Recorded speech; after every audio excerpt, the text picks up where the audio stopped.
24 hours in, President Biden already taking a number of steps to revamp the national pandemic response. Some of the changes he has ordered. Here in San Diego, officials opening up another vaccine super site. How many people they are hoping to vaccinate on a daily basis. And nurses across the state calling on lawmakers for help to keep healthcare workers safe. ABC 10 News at 11 starts now. ABC 10 News at 11 starts now. Welcome, you guys. I'm Virginia Cha. I am joined remotely by my co-anchor Jim Patton, as well as 10 News meteorologist Megan Perry. And we're going to be getting to them in just a moment. But first, there is a lot of news coming out of Washington. Starting yesterday, the inauguration, that was just the beginning.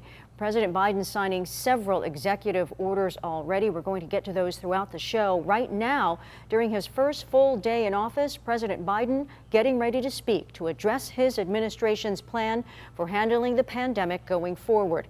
That could set the table for a shift in the weeks to come as the vaccine rollout gradually continues. We will keep an eye on this. We'll bring you his remarks when they begin.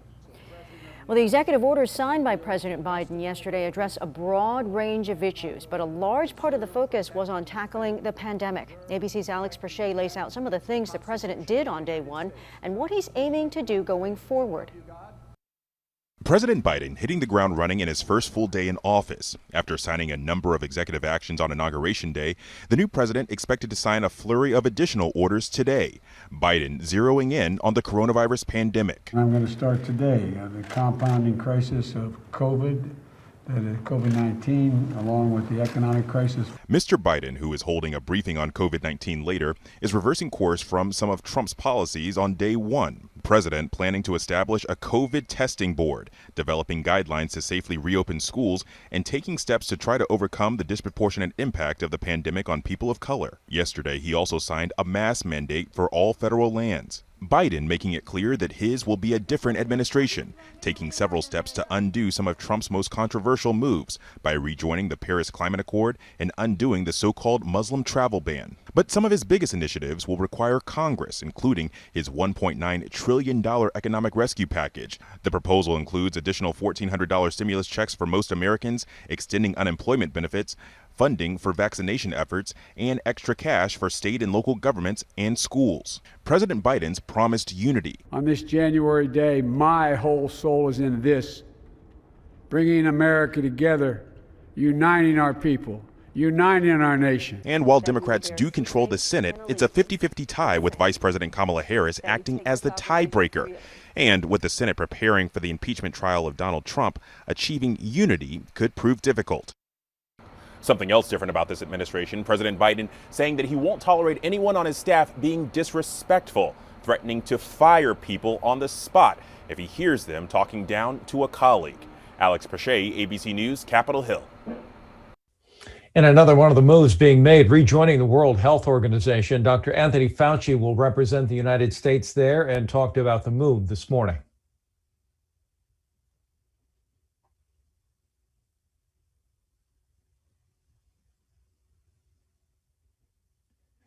Dr. Fauci also said he would be meeting with the new president later today to talk about vaccine production and distribution plans and other issues regarding COVID-19.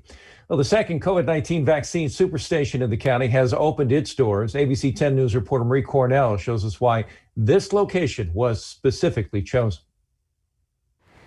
The South Bay has been among the hardest hit when it comes to COVID-19 cases and deaths. And that's why county officials wanted to make sure the second COVID-19 vaccine superstation was set up in Chula Vista. We wanted to make sure that it was a location that was familiar to our communities.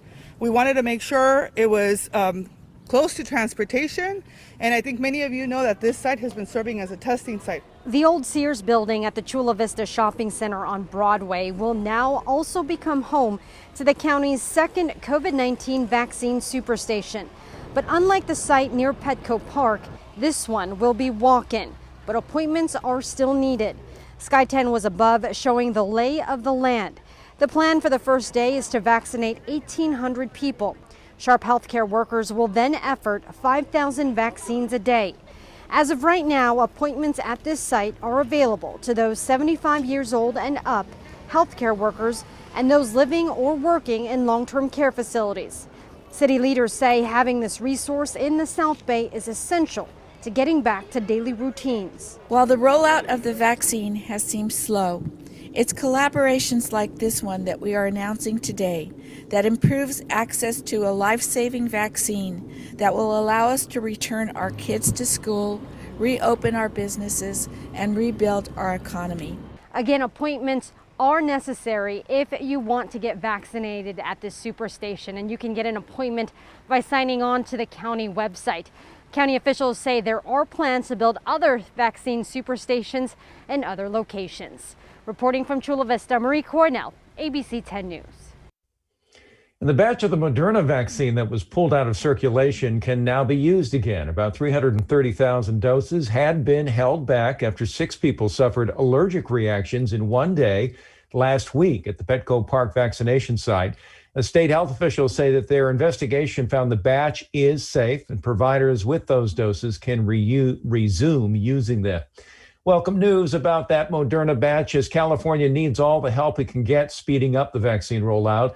Now, California's top epidemiologist saying it could take until June to get seniors vaccinated. According to the state website, California has administered about 1.5 million doses. LA, which has been hit particularly hard by the pandemic, is going to need a lot of resources to manage its rollout. County has more than 800,000 healthcare workers and an estimated 1.3 million residents age 65 and older. Virginia? Thank you, Jim. California recently surpassing 3 million total coronavirus cases. But today, the head of California's Department of Health and Human Services, Dr. Mark Ghaly, said we are starting to see a decrease in the numbers across the board. He said he's optimistic that the worst of the holiday season surge is behind us. I think attributed to the ongoing work of Californians to pay attention to the virus after what was a hard Thanksgiving holiday. I think the regional stay-at-home order that the governor put in place made a difference over the winter holidays of Christmas and New Year's, and we're starting to see that pay off now. And here's a look at the current situation in San Diego. The county reporting more than 1,700 new cases. That's a 9% positivity rate. And while we are just starting to see some hopeful signs that numbers could be trending downward, hospitals have been overwhelmed in recent months. This morning, nurses briefing state lawmakers on the situation, saying they still need help. ABC 10 News reporter Nate Holmes tells us what they're calling for, what they say they need to stay safe. This morning, members of the California Nurses Association spoke with the state's congressional delegation, and they gave their firsthand experiences of working on the front lines. One San Diego nurse says at times they are working 60 hours a week and sometimes with limited resources. We were not ready to have to fight tooth and nail with our hospitals to get the PPE and the resources we need to care for our patients. We were not prepared to have to come up with our own on-the-fly solutions when we didn't have adequate guidelines, appropriate training, or protections to keep us and our patients safe. That is Shannon Cotton, a registered nurse in the intensive care unit at UCSD Medical Center. She says every day it feels like the hospital is in crisis mode. In the Southern California region, the ICU availability is at 0%.